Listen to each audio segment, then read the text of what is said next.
இந்த ஆடிக்கு நம்ம சென்னை சில்க்ஸ்ல up to 50% off combo offer, uniform sari collections எல்லாம் சேர்ந்து சேவிங்ஸும் பிளாஸ்ட், கலெக்ஷன்ஸும் பிளாஸ்ட். நம்ம தி சென்னை சில்க்ஸ். தமிழ்நாட்டுல எல்லாமே சேஞ்ச் ஆயிடுச்சு. உங்க நகையையும் சேஞ்ச் பண்ணுங்க. உங்க பழைய நகைக்கு கிராமுக்கு 150 ரூபாய் கூடுதலா வாங்கி புது நகை எடுத்துக்கோங்க. அதே கம்மி சேதாரம் தான் உங்க லலிதால மட்டும்தான். ஹாலிடேஸ்னாலே அது நம்ம ஜிடி ஹாலிடேஸ் தான்.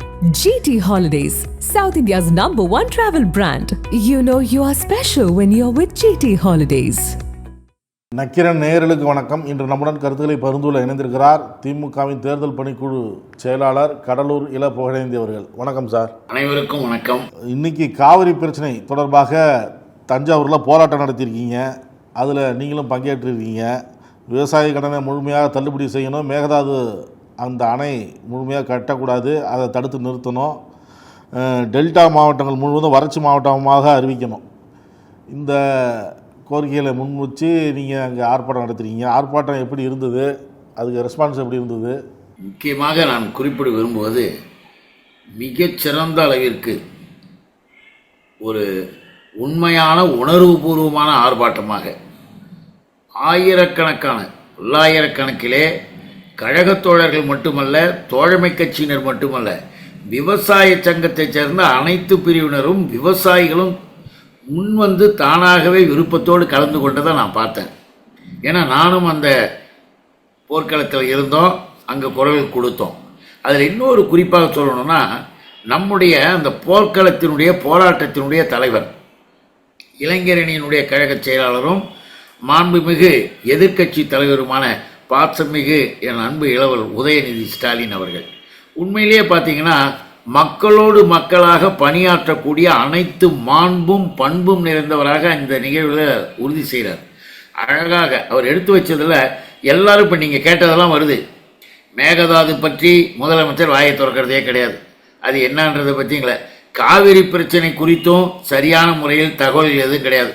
ஒரு லெட்டர் எழுதிட்டேன், கடிதம் எழுதி தூக்கி போட்டுட்டு நான் பாட்டு போகிறேன் அப்படின்னு ப்ரெஸ் மீட்டை பார்த்து பத்திரிகையாளர்களை தோழர்களை பார்த்து தன்னுடைய கருத்தை தன்னுடைய நிலையை சொல்கிறது அதுவும் கிடையாது.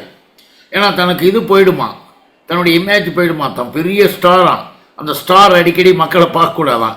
இப்படி ஒரு சரியான முறையில்லாத உறக்கத்தோடு இருக்கக்கூடிய முதலமைச்சராக பணியேற்று இருக்கிற மிஸ்டர் நடிகை முதல்வர் விஜய இந்த ஆர்ப்பாட்டம் ஒரு ஆட்டிருக்கும்.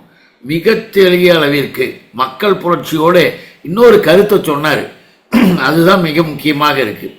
பேசுகின்ற பொழுது இப்போ நீங்கள் இதெல்லாம் விவசாயிகளுக்கு நீ தேர்தல் நேரத்தில் ஓட்டு கேட்கும்போது நான் கடன்களை தள்ளுபடி செய்வேன் அப்படின்னு சொல்லிட்டு அதை கொஞ்சம் கொஞ்சமாக குறைச்சி 50,000 சொல்லி 30,000 சொல்லி இப்போ அதுக்கும் கீழே இப்போ ஒன்றுமில்லாத ஒரு நிலை வெறும் 5,000க்கு போய் உளறிக்கிட்டு கிடக்கிறாரு மிஸ்டர் நடிகர் முதல்வர் விஜய். அதே மாதிரி தண்ணி பிரச்சனை, நீர் பிரச்சனையை பற்றி கவலையும் படலை. ஆக எதுவுமே நீ கவலைப்படாத பற்றி பேசினாலும் இன்னொன்று சொன்னார் பாருங்க, அதுதான் எனக்கு மிகவும் மனதை தொட்டதும் அங்கே இருக்கக்கூடியவர்களுடைய எண்ணத்தை முழுவதும் ஆக்கிரமிப்பது என்னன்னா, ஒரு மாநாட்டு ஒரு போர்க்களத்தினுடைய ஒரு நிகழ்ச்சி மாநாடு அல்ல, ஒரு போராட்டத்தின் தலைவராக எங்களுடைய மக்கள் முதல்வர் தலைவர் அண்ணன் தளபதி இவர் அனுப்பியிருக்கார். எதிர்க்கட்சி தலைவர் வராரு, அமைச்சர்கள், முன்னாள் அமைச்சர்கள் எல்லாரும் உட்கார்ந்துருக்காங்க. பொறுப்பாளர் உட்கார்ந்துருக்கும் போது பேசுகின்ற போது ரொம்ப அவருக்கே உரிய பாணியில் அழகாக சொன்னார். எல்லாம் சரி, இதையெல்லாம் நீ செய்ய மாட்டேன்ற, இங்கிருந்து காவிரி பிரச்சனை குறித்தும் மேகதாது அணைக்கட்டு பிரச்சனை குறித்தும் பிரைம் மினிஸ்டரை சந்திக்கிறதுக்கு இங்கிருந்து விவசாயிகள் போகிறாங்க. போகிற விவசாயிகளை மராட்டிய மாநிலத்தில் நாக்பூரில் அங்கே அரெஸ்ட் பண்ணுறாங்க. என்ன அர்த்தம்? அரெஸ்ட் பண்ணி அங்கேயே இறக்கி அரெஸ்ட் பண்ணி போடுறாங்க. அதை ஒரு முதலமைச்சராக இருக்கிறவங்க அடுத்த நிமிஷம் கண்டிக்க வேண்டாமா? அடுத்த செகண்டு கோபம் வர வேண்டாமா? ஏன் பேசலை? இதைத்தான் எங்களுடைய தலைவராக போர்க்களத்தின் தலைவராக இருந்த உதயநிதி ஸ்டாலின் கேட்டார். என்ன பண்ண? எதுக்கு நீ தமிழ்நாட்டில் முதலமைச்சராக இருக்கிறீங்க? அப்போ விவசாயிகளை அங்கே அரெஸ்ட் பண்ணது யாரு? மராட்டிய போலீஸ். மராட்டிய போலீஸ்னா மராட்டியன் யாரு? பிஜேபி. அப்ப பிஜேபியே நீ கேட்க மாட்டீங்க. பிஜேபினா பயம். நீங்கள் ரகசிய உறவாக பிஜேபி ஆர்எஸ்எஸோடு இருக்கிற காரணத்தால் தான் தமிழ்நாட்டில் விவசாயம் பாதிக்கப்படுகிறது. விவசாயிகள், தமிழ்நாட்டு விவசாயிகளை பற்றி ஒரு அணு அளவு கூட யூனியன் கவர்மெண்ட் அதை பற்றி கவலையே பட்டுக்கல. எல்லா நேரங்களிலும் பொய்யை பேசிக் கொண்டிருக்கிறார் என்பதை மிக தெளிவாக எடுத்து வச்சார். ஆக இந்த போராட்டம் என்பதோட இது தொடரும். நடவடிக்கை எடு, உடனடியாக இதன் மீது இந்த தமிழ்நாட்டினுடைய அரசு என்ன செய்ய போகிறது என்பதை தெரிவிக்கணும், மக்கள் மன்றத்தில் அறிவிக்கணும் என்கின்ற விதமாக அற்புதமாக அவர் உரையாற்றியதும், தோழமை கட்சி தலைவர்களும் அதை போல விவசாய சங்கத்தைச் சேர்ந்தவர்களும் தங்கள் கருத்துக்களை எடுத்து வைத்தார்கள். ஒரு போராட்டம் என்பது, ஆர்ப்பாட்டம் என்பது மிகச்சரியாக அறிவுபூர்வமாக ஆர்ப்பாட்டத்தின் உணர்வுபூர்வமாகவும் இருந்தது என்பதை நான் நேரில் பார்த்து இந்த இடத்துல நான் அதை பதிவு செய்கிறேன். இப்படிப்பட்ட ஆர்ப்பாட்டங்கள் தமிழ்நாட்டில் தொடரும் தொடரும் என்று எச்சரிக்கை செஞ்சிருக்கிறோம். ஆர்ப்பாட்டத்தில் நடந்தது சொன்னீங்க.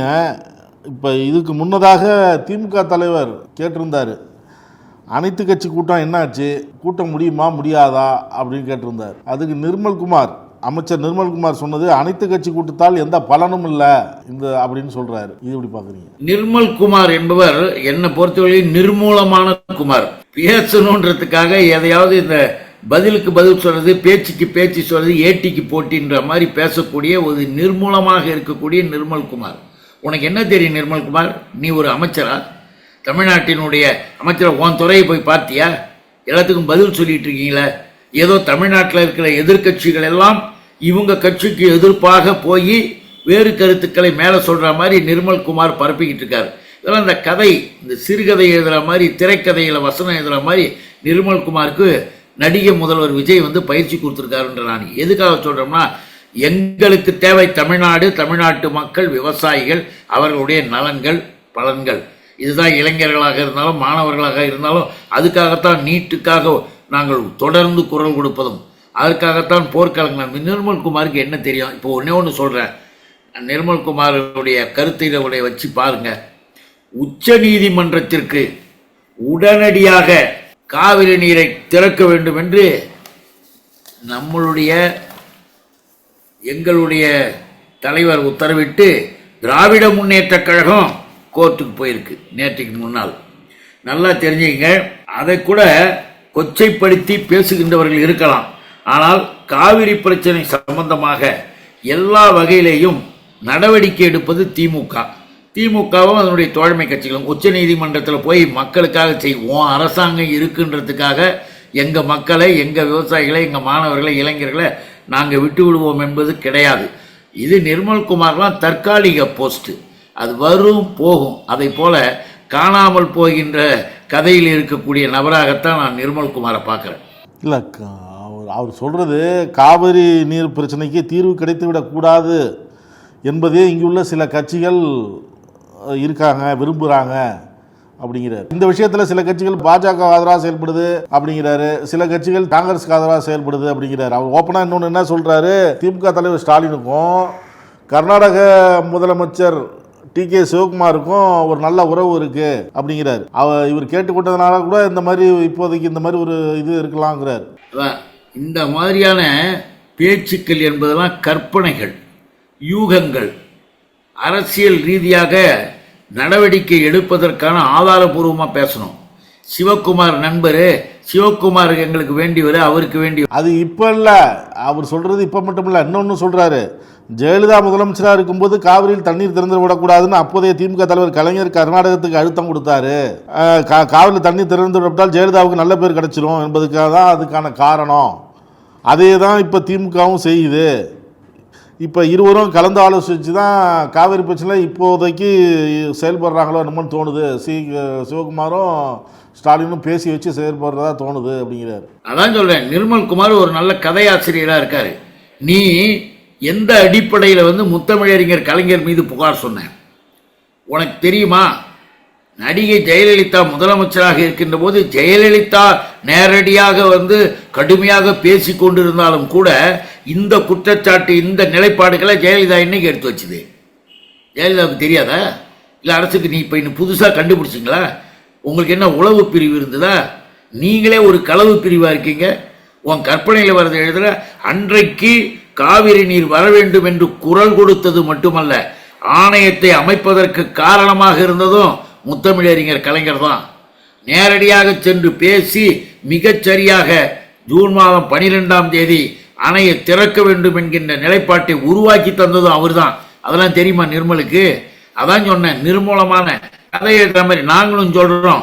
எல்லாவற்றிற்கும் அடிப்படை காரணமாக இருக்கிற உன்னுடைய தலைவராக இருக்கிற நடிகை முதல்வர் விஜய் இருக்கார, தமிழ்நாட்டை நாசமாக்கக்கூடிய வேலையை RSS பிஜேபி ஒரு பிளான் பண்ணி செய்யும் பொழுது நடிகர் விஜய்க்கு நீ பாட்டுக்கு இருந்துகிட்டு நாங்கள் பாட்டுக்கும் தமிழ்நாட்டில் என்னென்ன செய்யறோமோ செஞ்சுக்கிட்டு இருக்கிறோம், எதை வேண்டும் என்றாலும் திமுக மேலே பழியை போட்டுடுங்கன்னு அவர்கள் எழுதி கொடுத்ததை, அவர்கள் சொன்ன கதையை இப்போ இந்த நபர் இங்கே எழுதிட்டு இருக்காரு. இன்னும் கூட சொல்கிறோம், இப்போதான் சொன்னேன், உனக்கு நாங்கள் பேரை கெடுக்கணும் போகணும் அப்படியே நடிகை முதல்வர் இவர் விஜய்க்கு அப்படியே பேர் அப்படியே பொங்கி வழியுத ஒன்றும் கிடையாது. தெரியாதனமாக காத்தடிக்கிற நேரத்தில் பறந்து போன ஒரு இலை மாதிரி மேலே போய் ஒட்டிக்கிட்டு இருக்கக்கூடிய நீ நல்ல கவனமாக மக்களுக்கு நாங்கள் என்ன சொல்கிறோம், முதலமைச்சர் ஆயிட்டீங்க, அரசாங்கத்தை அமைச்சிட்டீங்க, முறையாக ஒழுங்காக கேட்டு ஒழுங்காக செய்யுங்க, ஒரு அரசை சரியாக நடத்துங்க. விவசாயிகள் சங்கம் ஒட்டு மொத்தமாக ஏன் விஜயை கண்டித்து இன்னைக்கு அறிக்கை கொடுக்குறாங்க? காவிரி டெல்டா பாசனத்தில் இருக்கவங்க என்ன சொல்றாங்க தெரியுமா? இதே நிலைமைகள் நீடித்தால் டெல்டா மாவட்டங்களாக இருக்கிற அனைத்து மாவட்டங்களும் வறண்டு போகும், நீரின்றி தவிக்கக்கூடிய நிலை வந்து கொண்டிருக்கிறது. இதை நாங்கள் அரசுக்கு மறுபடியும் எச்சரிக்கிறோம். அரசு உடனடியாக நடவடிக்கை எடுக்க வேண்டும். டெல்டா மாவட்டத்தில் இருக்கக்கூடிய விவசாயிகள்லாம் பேசுகிறாங்க. அவங்களும் என்ன எழுதி கொடுத்து பேசுகிறாங்களா நிர்மல்? அவங்களும் கதை எழுதுகிறாங்களா, வசனம் எழுதுகிறாங்களா? அவங்க பாதிக்கப்பட்டு கடுமையாக தண்டிக்கப்பட்டு குரல் கொடுக்குறாங்க, அதுக்கும் மரியாதை இல்லை. அப்படிப்பட்டவர்கள் அதை தான் நான் முதலே சொன்னேன். இன்னைக்கு நம்முடைய தலைவர், எங்களுடைய மக்கள் முதல்வர் தளபதி அவர்கள் எடுத்த நடவடிக்கை என்ன? நீ செஞ்சியா? காவிரியில் நீர் உடனே வரணுன்றதுக்கான நடவடிக்கை எடுக்க வேண்டும் என்று உச்ச நீதிமன்றம் போனது திமுக.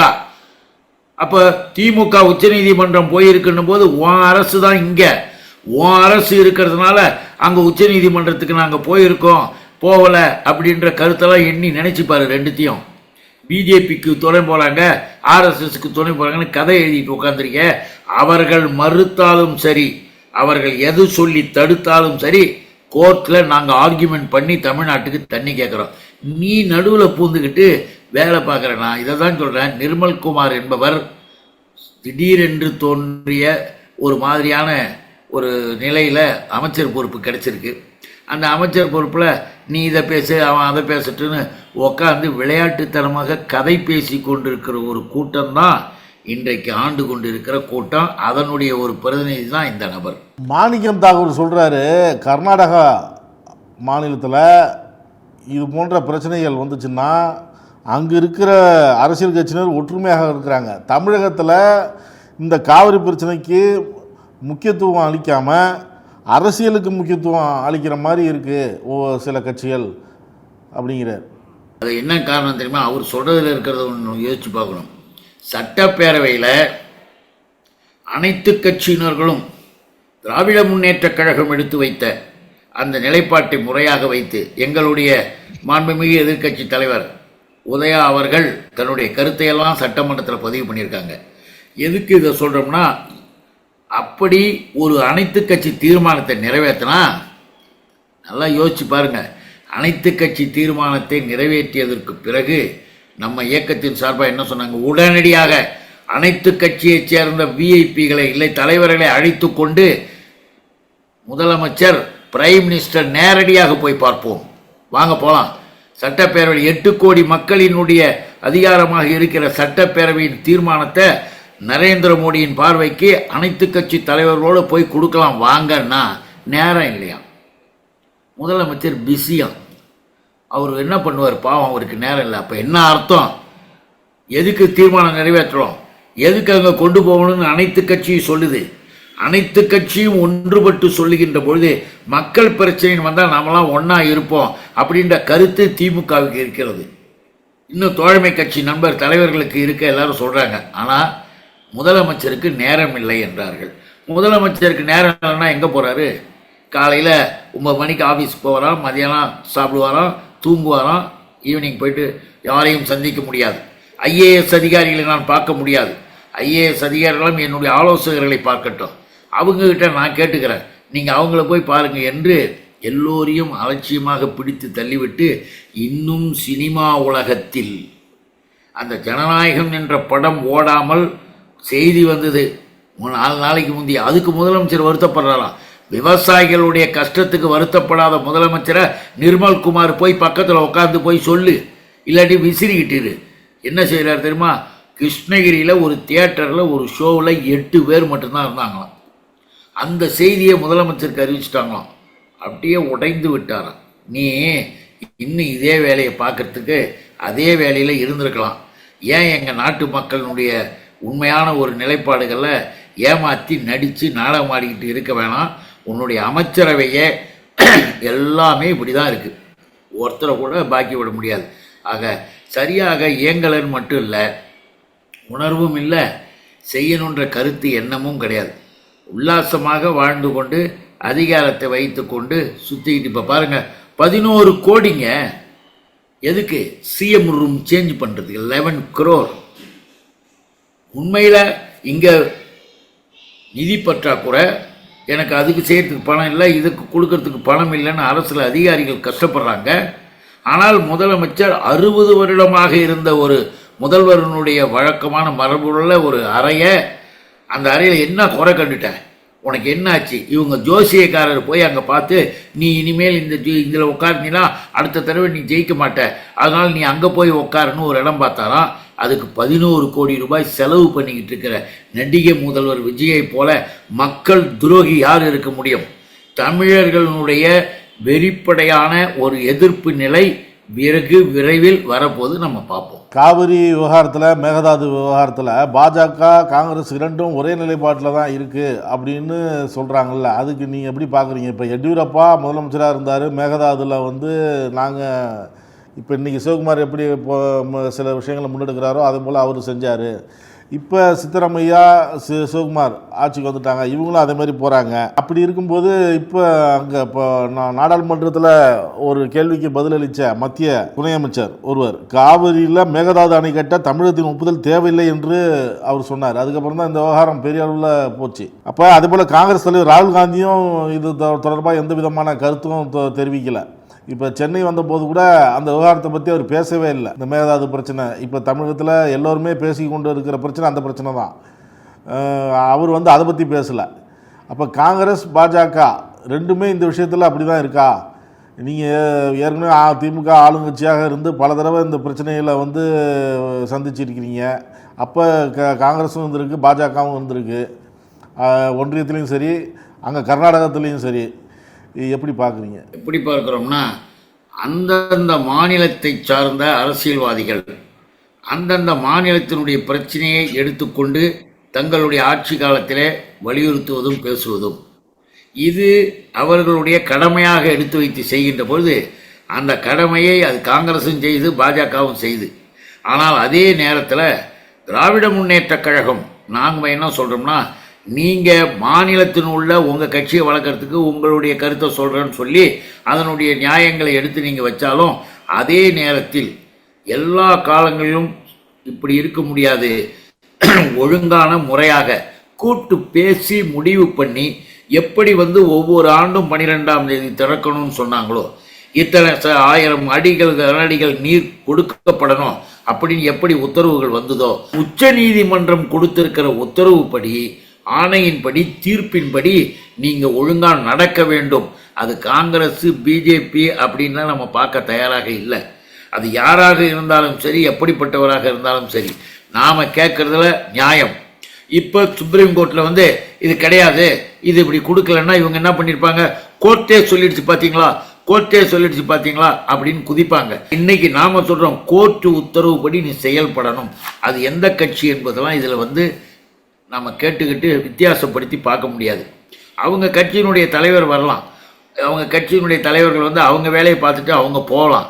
அதே நேரத்தில் முழுமையாக ஆல் பார்ட்டி மீட்டிங் ஒன்றை கூட்டுவார்களே ஆனால் அந்த கூட்டத்தின் மூலமாக உண்மையான ஒரு நியாயபூர்வமான ஒன்று வெளிப்படுவதற்கு வாய்ப்பு இருக்குது.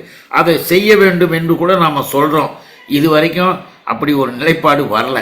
வந்தாதான் சரியான ஒரு இது மக்களுக்கும் தெளிவாக உருவாக்கும்.